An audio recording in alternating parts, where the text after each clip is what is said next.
Welcome, everybody. My name is Kevin Fitzpatrick. I am an author in New York City. I'm also one of the founders of the East Coast Doughboys, which is one of the leading World War I reenacting communities in the United States.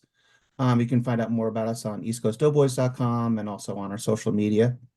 I'm really happy to have Jim Leeke join us. Jim and I first met, I think it was in 2016, wasn't it, Jim? There was. On Governor's Island, the former Fort J, which played a very important role in World War I. A story for another time, but it was great to be met on a former World War I post. And for those of you who aren't familiar with Jim, Jim kind of owns a specific niche in publishing. He is the baseball World War I guy. Nobody can touch him. If you haven't heard of his other books, The Best Team Over There, The Untold Story of Grover Cleveland Alexander and the Great War. Jim, no short titles with your books. No, You always have to have like 20 words. That's a university press, you know. From the Dugouts to the Trenches, Baseball During the Great War, another fantastic book. 9 Innings for the King, The Day Wartime London Stopped for Baseball, July 4th, 1918. And also edited a compilation of a World War I newspaper accounts of World War I service too. Jim went to Ohio State. He's a Navy veteran, and welcome. Thank you. And we're talking about this book, which to me, and I have 2 shelves of World War I books. Jim, this cover is fantastic. I mean, this is like the cover of the year. Tell the audience, what are we looking at? Where is this and what is this? Because it's not in France. No, it's actually in Long Island at the gas defense plant there. That was doughboys supposedly playing baseball in their gas mask. And I came across any number of similar pictures that ran in American newspapers. You could call it propaganda. It wanted to convince American parents that their boys could function in this gear. So they tended to put them into baseball situations wearing the gas mask. Give us the elevator pitch for the Gas and Flame then, for people that aren't familiar with chemical warfare service or baseball in the pre-World War I era. What's the book about? Well, I come to it from the baseball side, and over the past dozen years or so, I kept coming across references to Hall of Famers in what was called the Gas and Flame Division, the Chemical Warfare Service. And I had no idea how they got there or what they did once they were officers. So I wrote the book to find out, basically. But you, as a baseball historian, what drew you to World War I in the first place? They say to write the books that you can't find for yourself. There was a gap. There was no baseball history of World War I. And I had sort of stumbled into the area and got interested in it. So I was looking for a history, and there simply wasn't one. And my theory is that by the time it would have naturally been written, we were already in World War II. So it never got written, but the World War II baseball books got written. So it was just this gap in the baseball knowledge. So I did what I could to start to fill that gap. And you really did fill in a lot about the military side too. And I know a lot about different parts of the Great War, but you are filling in things that I didn't know about gas training. Talk to us about April 1917. How prepared was the U.S. for the war? Not at all, not remotely. At least the Army wasn't. We had a fairly decent Navy. They were fairly prepared, but the Army had difficulty controlling the southern border. That's not a political comment. That's just the way it was. They had to call up National Guard units to guard the Mexican border. And when they were released, they went almost immediately to federal service and on to France. So in 1917, it was primarily the small regular Army plus the guardsmen who had been called up. And the Army simply wasn't prepared. They didn't even have the training bases. They didn't have the camps. So they had to build those before they could really start accepting draftees and the volunteers mostly were put to work, but they weren't ready for what was called the National Army, which was largely the drafted men. Well, And not they only, until the fall or early winter of 1917. well, I mean, not only did we not have rifles and helmets, but we didn't have enough ammunition. We didn't have troop ships. We had, we used the troop ships we grabbed from the Germans, when the war began. What was baseball like before 1917? Talk about this. I know there's only 16 teams. Of course, everything's played during the day. And plus a lot of guys worked in the off season too. They had to have jobs, but also a lot of them were college educated and went to Ivy League schools. So how's baseball different then and now? Well, back then, it really was the national pastime. I mean, there was football and basketball. Uh, the college teams were well followed, but the game was baseball. Of course, it wasn't nearly as lucrative as it is today. As you say, most of the players had to take off-season jobs to get through. It was largely a blue-collar occupation, though there were some college graduates who played, but they tended to be the exception. Well, I knew from, research in my book about World War I in New York about Eddie Grant and, the sacrifice he made for our country. But finding out how the chemical warfare service started, that was completely new territory for me. So of course, us not having any preparation for the war at all, we also didn't have anything. We had no chemists. We had nobody studying the subject at that time. So how did the chemical warfare service start? Well, as you say, we weren't remotely prepared for it. When we entered the war, and so shortly before we entered the war, uh, the best work, the most important work was done by the Interior Department, the Bureau of Mines, who had experience with toxic gases and chemicals.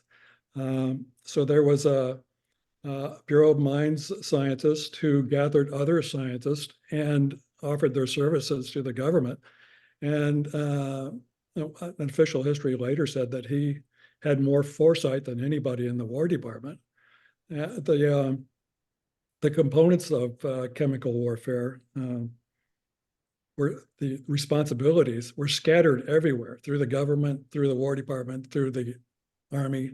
It was a terrible mess.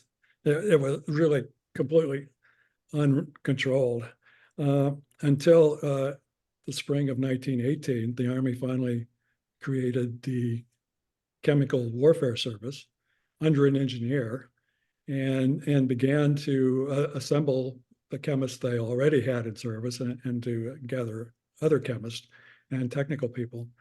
The first real military unit was recruited in late 1917.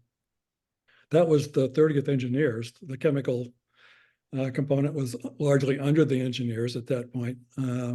When the Chemical Warfare Service was started, the 30th Engineers became the first gas regiment. That was their designation, the first gas regiment. And they were in France. They fought in France, suffered huge numbers of casualties. And in fact, they were the only gas regiment who saw combat. The others were still in training in the United States when the war ended. I'm curious about that because we now in 2024 know the time was ticking that we're going to end on 11/11, 1918, but those men don't. And so they're throwing everything they have. We have thousands of men in training camps. There's huge recruiting push for this new service. So what is happening in New York? There's this office where they're doing recruiting. Oh, and also I was really, when you mentioned the address on 44th Street, it rang a bell with me because the office where they were doing that recruiting, it's also the office of Condé Nast at that time. It's just down the block from the Algonquin Hotel. Right. So it's kind of funny, like in 1917, when they were doing that recruiting drive in that office, a couple floors away was Robert Benchley and Dorothy Parker. Probably in the same elevator as Branch Rickey, which just kind of like blows my mind. But talk to us about this recruiting and how they got this diverse group of men. You know, you talk about, sportsmen and polo players and baseball guys. How are they all coming together to form this new branch? Well, early on, the 30th Engineers, they were very heavily recruited through newspapers, really. And the Army at that point wanted technical capabilities. They wanted engineers, they wanted machinists, they wanted blacksmiths, they wanted railroad workers, that type of thing. That was the early makeup of the 30th Engineers. Later in the war, they started recruiting more broadly, specifically for officers, for gas officers. And a lot of that was through newspapers as well. But the gas service was in operation in France, and they sent the recruiters back from France to New York. And one of the officers opened up that office you were speaking of. And that's actually where Christy Mathewson walked in on his own and took the papers to become an officer. Yeah, let's talk about that, because now we're getting to the point where the war is affecting baseball. And, they're taking guys into the draft, or, guys are leaving on their own to go in. What's the league's stance on the war at that time? MLB always outwardly supported the war and war charities. Behind the scenes, they weren't quite that enthusiastic, because they really started losing personnel. They started losing their ball players. Every team lost more than a handful of players. And they were, at one point, there was an attempt to exclude like 18 men per club. Proposal that did not go down well at all and was almost immediately abandoned.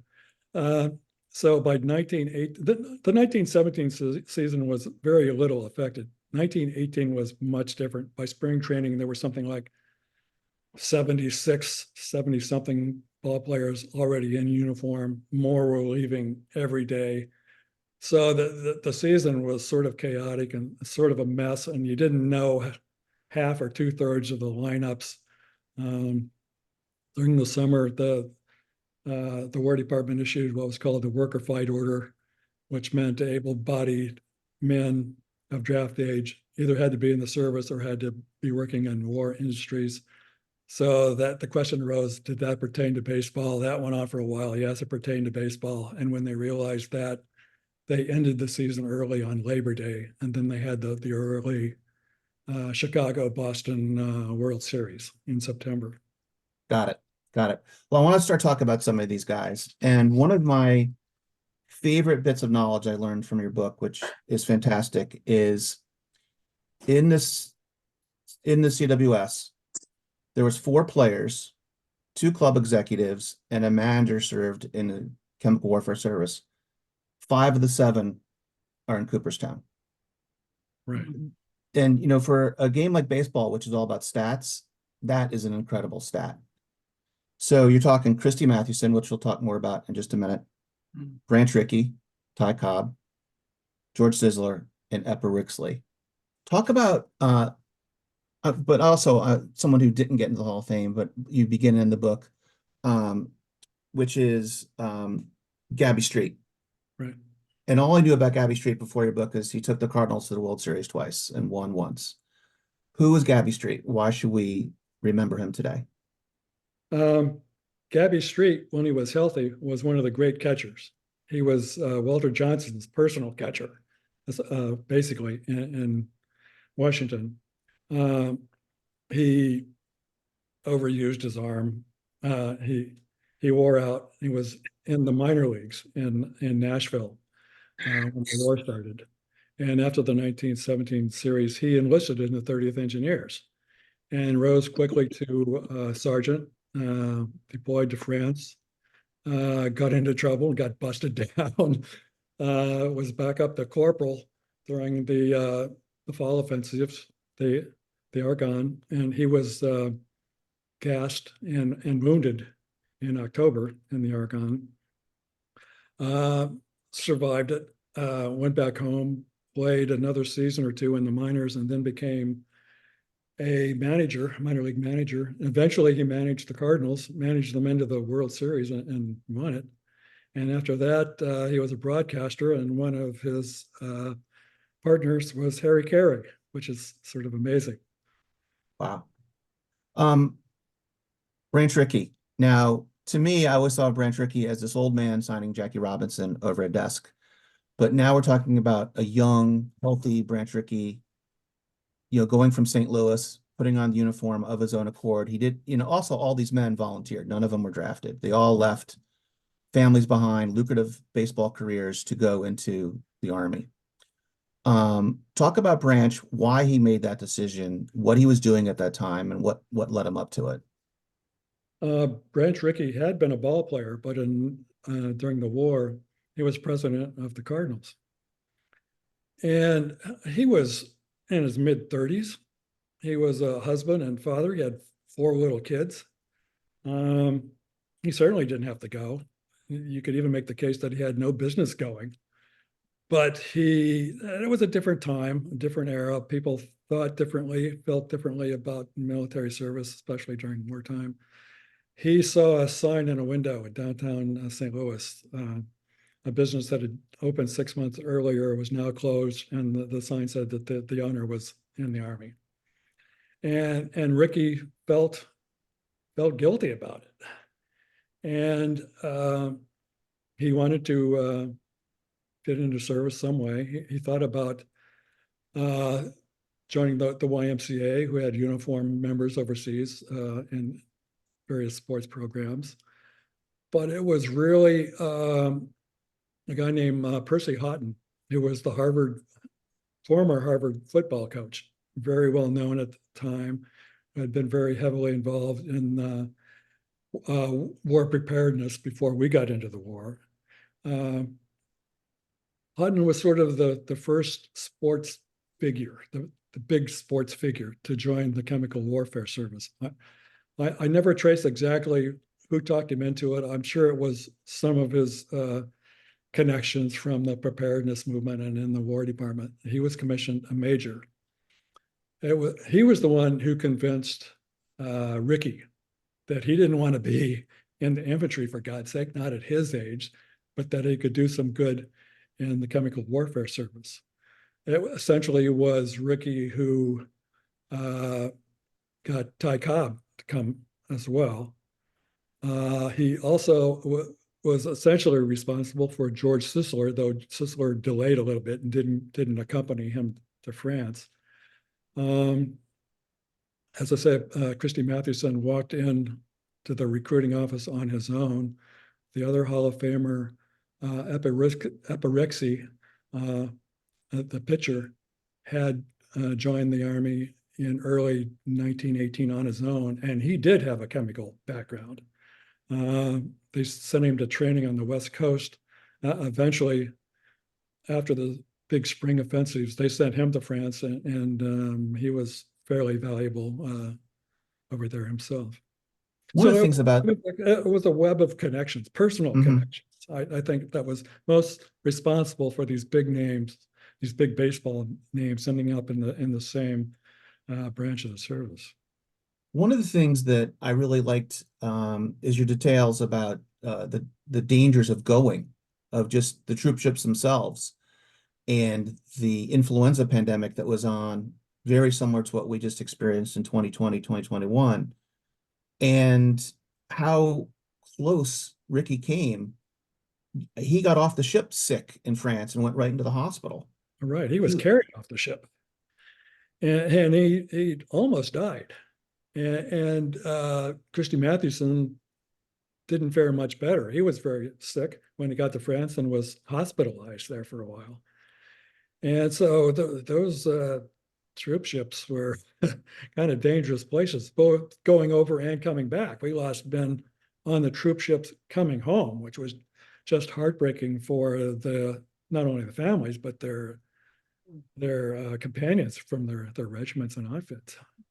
I mean, that is something I didn't know. That would have changed baseball history, American history, if he hadn't been around to sign Jackie Robinson. And he did that as a volunteer. He wasn't drafted and he did not have to go. And he did that. So you mentioned Ty Cobb. So we got to talk about Ty Cobb. Who was Ty Cobb in 1917, 1918, going into the Army? Super famous or infamous. What made his decision to join up? Ty Cobb all along had made noises about possibly joining. His brother Paul, in fact, was in the Marines, and he was also a ball player, and he played some ball while in the Marines. Ty Cobb also had a wife and young children. He wasn't high in the draft. He could have certainly taken one of the wartime jobs and avoided it, but he was Ty Cobb. Ty Cobb wasn't going to miss out on the great experience of his generation.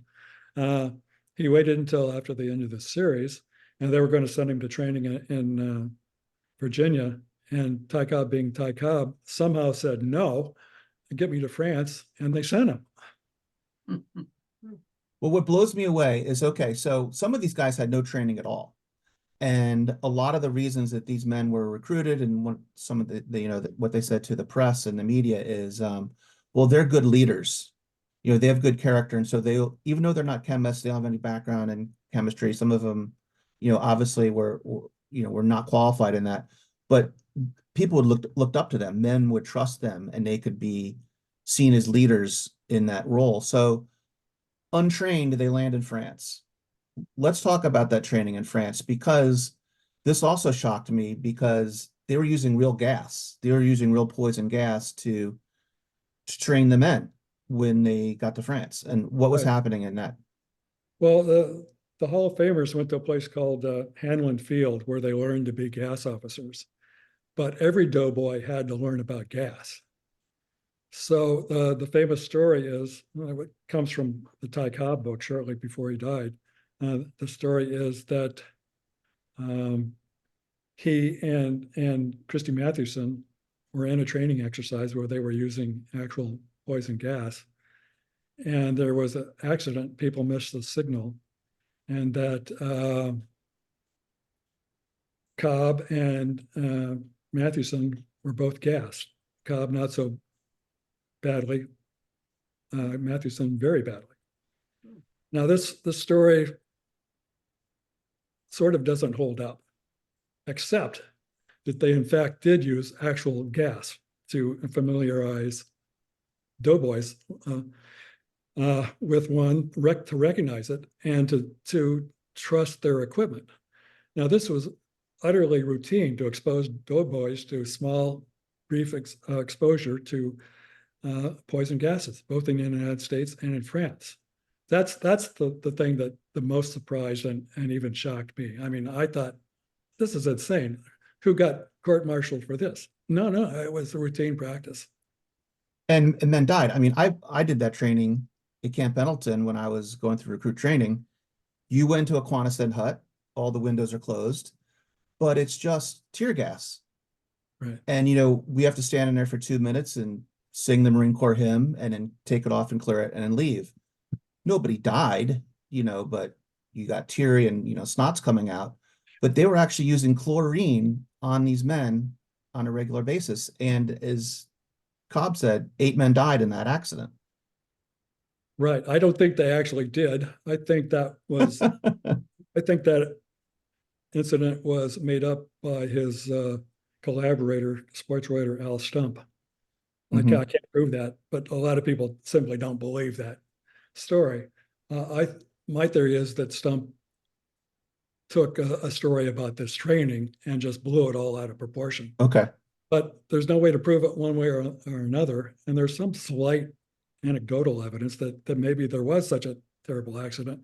But Branch Rickey, who was at Hanlon Field with all of them, said it never happened. It never happened, and I would know if it did happen. Okay. Let's talk about Christy, because that is who I knew about the most going into this book. And everybody who's a baseball historian, Christy Mathewson is a beloved figure. And talk about this misconception about what led to his tragic death at such a young age. And it's been blamed on the war all these years. Right. Well, Maddie died early in his mid-40s in 1925 during the World Series. At the time, the narrative developed that his death from tuberculosis was directly connected to his wartime service in the Gas and Flame Division.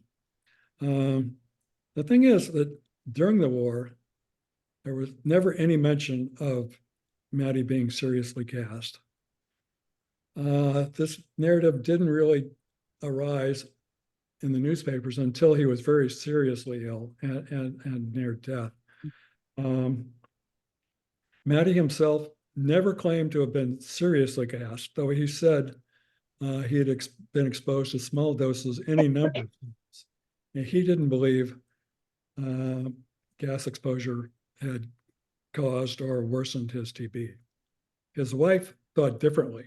She thought the gas and the influenza during his service killed him, and she applied for a widow's pension and was denied by the Army twice. Denied by the Army and denied by the state of Pennsylvania. But nonetheless, when Matty died and everyone knew he had been in the gas service, it was only natural that this whole narrative arose, that he was a hero anyway in American sports fans' eyes. So he became more of a hero if he died from his wartime service. This alarmed the Army because so many doughboys had also been gassed, and more seriously than Matty ever had been. And they were thinking, well, geez, if Matty died all these years later from his service, what's going to happen to me? So the Army really undertook a public relations offensive in the mid-20s and early 1930s, saying, no, listen, if you were gassed, you died or you didn't. You don't die later. And curiously, there's not a lot of medical or scientific research either way, but what there is tends to support the Army. There's no way to know either how Matty contracted TB. His brother before the war had died of tuberculosis. Matty was the manager of the Cincinnati Reds when he entered the service, and Cincinnati had an extraordinarily high incidence of TB for a major city. He went over on the troop ships where he got influenza, who knows what else. So there's no way to know how he got sick. There's no real way to say definitively 100% that exposure to gas didn't contribute somehow to his death. I don't think it did, but I lay out as much information as I could find and put it in the book, and people can make their own decision about that. But it seems like right from his death, the wire service reporting that it was related to the Great War. They were. Journalism was somewhat different at the time. It's not surprising that newspapers made that connection and made it loudly and made it often. But there wasn't really a lot to peg it on. Mm-hmm.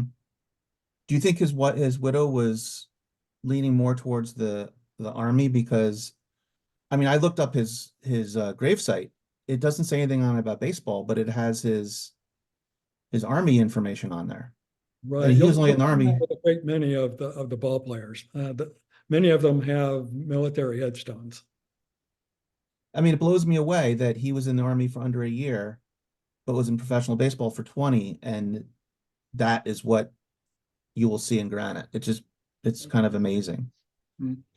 Right. Not just Matty. You'll see that quite often. The ball players who served, for the most part, were very proud of it, and the newspapers, for the most part, were proud for them. I did want to talk about one of the tragedies, which is how the book wraps up, which is with is it LaFord? LaFord, yes. Yeah. So he's obviously somebody I would never have been exposed to, but we do have some folks from Midwest here. Talk about him and talk about what happened to him, because this real tragedy is overlooked today, and you're the only person to have shined a light on him. Yeah, I completely stumbled across him doing the research. He was a former jockey and boxer, a very good athlete. At the time of the war, he was a journalist. He enlisted. He went over. He fought, was gassed, and the gas affected his throat and esophagus more than his lungs. So when he came back, he was in and out of hospitals.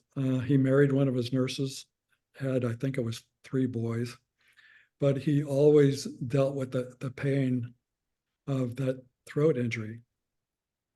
And he lived in St. Louis, and he knew Branch Rickey. I've never been clear whether they met during the war or before, but they certainly knew each other afterwards. Lafort introduced Rickey at various functions and that type of thing. And eventually, in the mid-20s, that injury just got too painful for him, and he killed himself. So you could say that in that instance, gas did kill somebody later.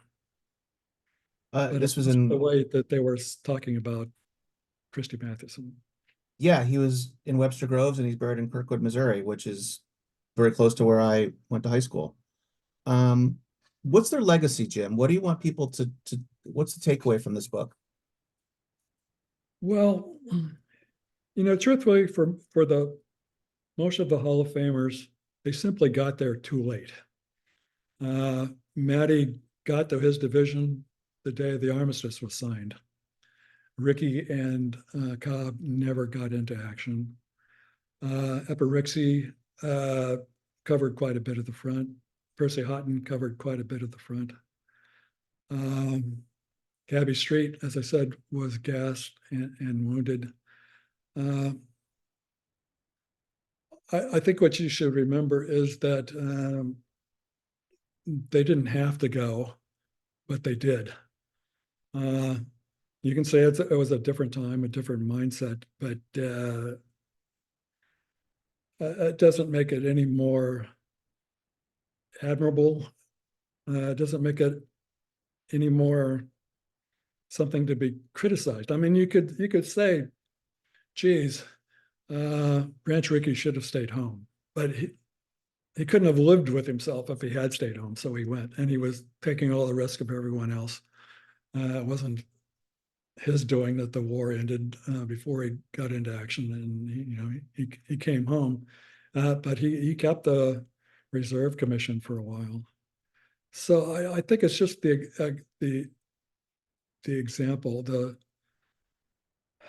selfless example of men like Rickey and Mathewson and even Cobb, who are not the most admirable of men, but you got to give it to him. He went in the uniform, and when he went over, and when it ended without him, he got home in a hurry too.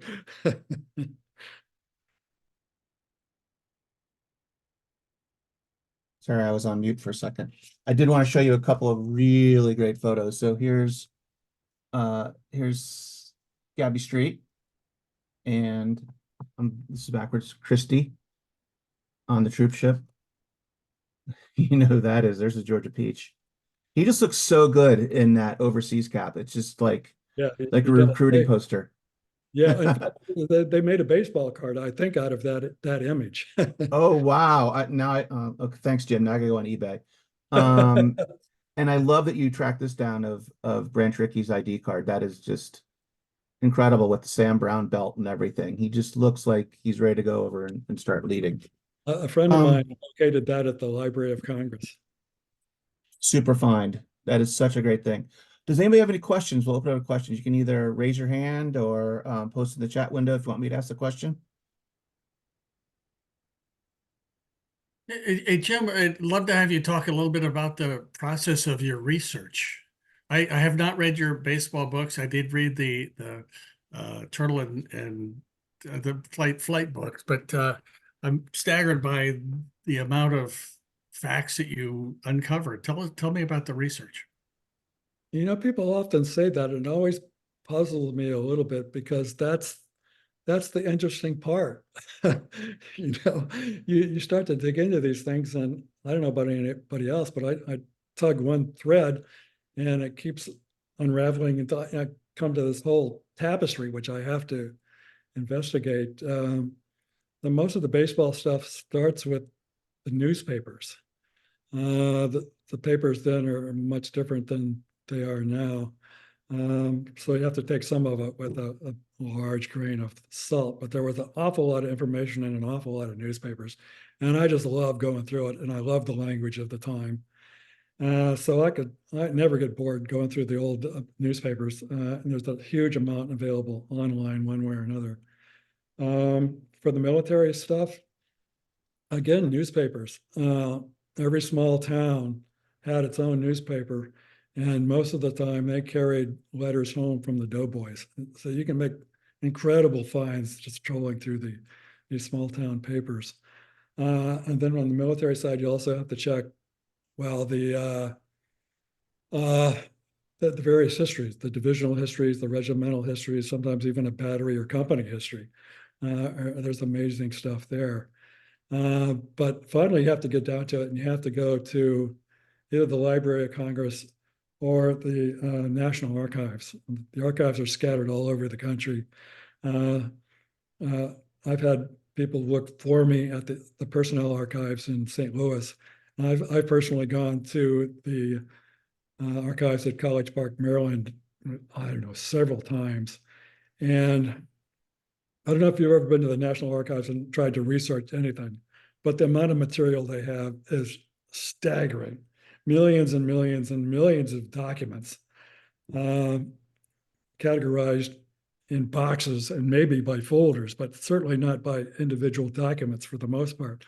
So you go to the College Park facility and ask for the correspondence of the 1st Gas Regiment, and you'll get a couple of trolleys filled with file boxes filled with folders that you start going through. It's literally having history in your hands, and a lot of it is utterly routine, but every once in a while you'll come across this nugget and you go, oh my God, really? And then you certainly make use of it later. So that's the fun part. That's, there are any number of authors who never write their books because they can't bear to give up their research. We have a good question from Mike. He says, any good stories from any of the ball players about the everyday life of being a doughboy? Yeah, I wrote an earlier book called The Best Team Over There about Grover Cleveland Alexander, who was a reluctant soldier at best before he was in, but once he was in, he was a very good soldier. And he became a sergeant, and he was with the field artillery with a number of other ball players. And they were in combat for the last 6-7 weeks of the war. They were shelling and under shell fire themselves. There are a number of incidents I put in the book. People remember him very kindly. He was a big-hearted guy, and he certainly had his problems. He was almost blown up. He wrote a letter to somebody about a shell that didn't detonate that came bounding past him, and if it had gone off, that would have been the end of Pete Alexander. And it's also the place where he began to drink heavily. So that's one of the things many people remember about Grover Cleveland Alexander today, that he was an alcoholic and he was an epileptic. Well, the epilepsy may have started before the war, but the war certainly didn't help. He drank before the war, but he certainly didn't drink as much as he did during and after the war. So that's one of the things I always try to put into the books, that everybody comes back changed. They may come back changed a little bit. They may come back changed drastically, but they all come back changed. And I think that's important, not for just sports writers to know, but for everybody to know. So that I always try to put that in books. Joe asked, did any of the letters describe involvement in any trench warfare? The gas troops primarily weren't in the trenches. Usually, they were ahead of the trenches. They were between the trenches because they had to be to get the gas across. And there were any number of ways to release the gas. There was, from cylinders, or they were using what was called live-in projectors to launch these canisters, or there were also shells. And the first gas regiment was involved in all of that. So, but they primarily did not serve in the trenches. Could you talk about that? Because one of the questions, or one of the things you raised, was this post-war, the military saying that gas was humane, that gas was good, better than dying by a bullet, that you would die by gas, which is, of course, completely insane, and it's outlawed today by the Geneva Convention. But what was this post-war era, when now they have the Chemical Warfare Service, are going to build it up, of course, into World War II, then they can't use it. So what was, I guess we're talking about the 20s into the 30s. Right. Once the Chemical Warfare Service was an established part of the Army in the 20s and 30s, they really did try to justify their existence to the American public, who were, to say the least, skeptical. I mean, chemical warfare is a terrible, terrible thing. And I don't know why they even tried to convince people that it wasn't. The veterans certainly weren't buying it. The public, by and large, didn't buy it, but it was necessary. All the countries were prepared for World War II gas warfare, which is why probably that there wasn't any. And we weren't prepared for gas warfare in World War I. We were prepared for it, gas warfare in World War II, and there just wasn't any, or very little. The most serious gas incident during World War II for the Americans was an accident. There was gas shells aboard ships in Italy that were bombed by the Luftwaffe and gassed the population of this Italian town and any number of troops. And that was entirely accidental. Jim, what was baseball like when the war ended? So we all know about the Black Sox scandal of 1919, but Christy was there. He was in the press box, and he didn't see anything shady, or he didn't think the games were fixed. How did baseball recover? Baseball came back in 1919, a little delayed. It was a shortened season. The veterans, of course, were all welcomed back, but also welcomed back were the people who had played ball while working in wartime jobs, in the so-called paint and putty leagues.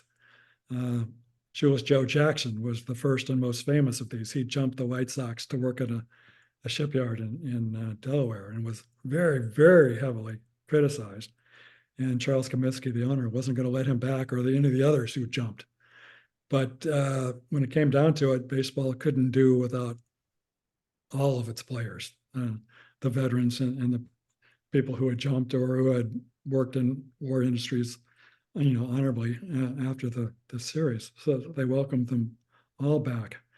But I've been doing a little more research, and I think you can start to see, at least with the White Sox, the cracks that resulted in the Black Sox scandal. And I suppose, yeah, you could tie that to the war as well. And the Black Sox scandal, of course, changed all of baseball, and got rid of the National Commission, and got Tennessee Mountain Landis as the first commissioner.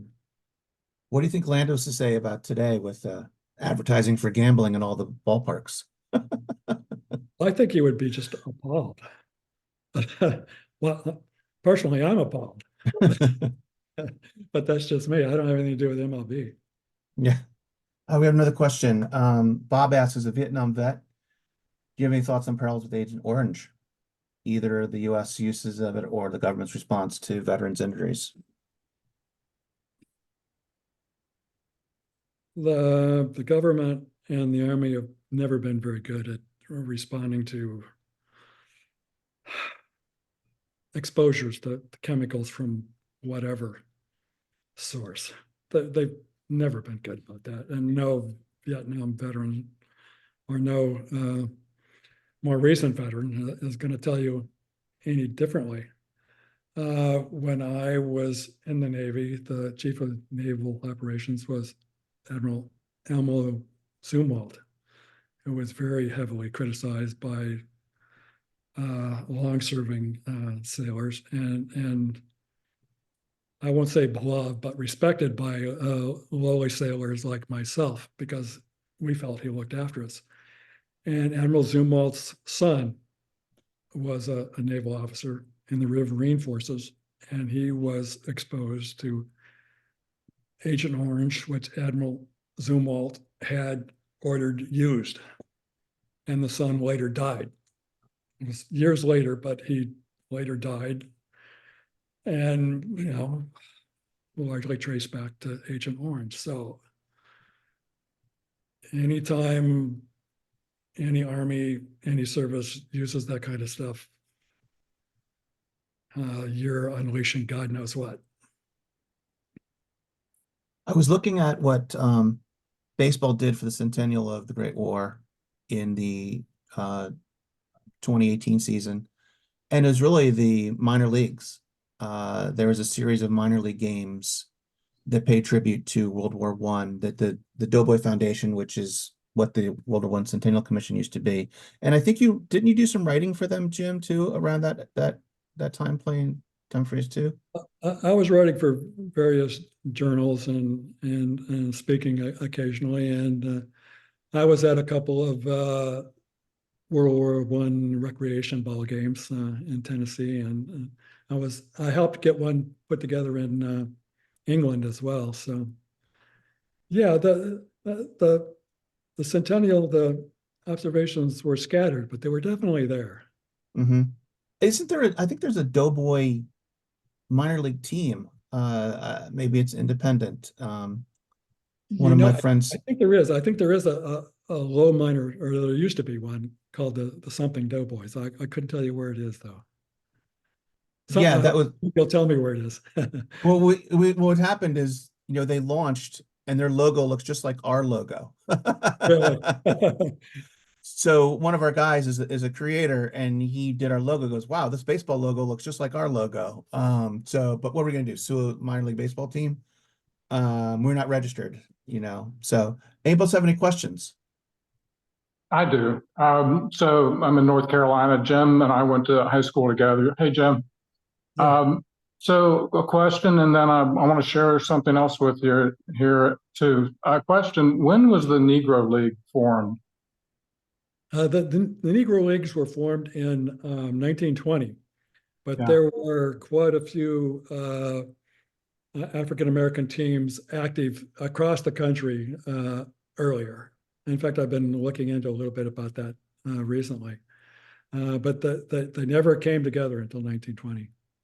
They came together as a league, but weren't they? Did any of them, do you know, serve? Yes, they absolutely did. Yeah.